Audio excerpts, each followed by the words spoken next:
pro wrestling. Were you a fan pro growing up? wrestling. No, I absolutely hated pro wrestling growing up. That's the truth. And it wasn't because of it's fake or it's this or it's that. I just didn't have interest in it because I thought I was going to make cartoons. So I wasn't into sports either. I mean, I've always been a bit of a misfit, believe it or not. I know most people think of me as the square on TV with a microphone and for some reason a squeaky odd voice. I have a pretty deep voice, but a lot of people like to give me that nerd Poindexter, real high. Hi, how are you? I'm Dave Marquez type of a voice. I know you love Todd Kenneally's impression. Man, that was the shits.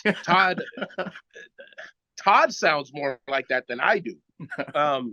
But I mean, you can go on and on and on and have people do impressions of me, and that's the impression they do. But no, I didn't care for wrestling, and I thought I was going to make cartoons. And I grew up around the Olympic Auditorium as a kid, and so I started seeing more and more of it. Started seeing the storytelling side of it, which is what attracted me into from the animation side. Is like, oh, these are characters, these are stories. Figuring out the segments on TV during matches. There is a formula every week, whether it was the local Olympic Auditorium show or the WWF Championship Wrestling show.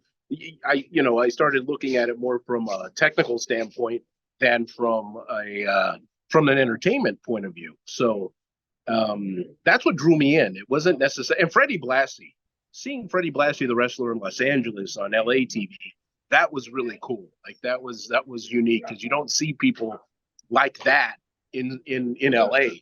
Like there's other types, but not like Fred Blassie and sharpening his teeth and calling people the names he called them and biting heads and all of that type of stuff. So is there a rough time period attached to this? Like roughly what years? Oh, it'd be the late 70s and early 80s. Okay.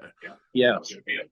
So from there, you started getting into it and you were intrigued by the storytelling aspect. I'm guessing you kind of already had a rough idea about the business. You weren't necessarily somebody who bought into everything by that point in your life. Oh no, I wouldn't say that. No.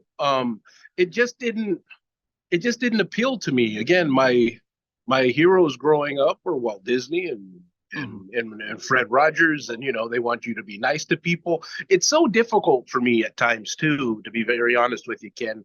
I struggle with this to this day that I present this type of violent storytelling on TV when everything I was ever taught growing up was, you don't. It's not an eye for an eye, and you don't go out there and fight somebody to settle your score and all that kind of stuff.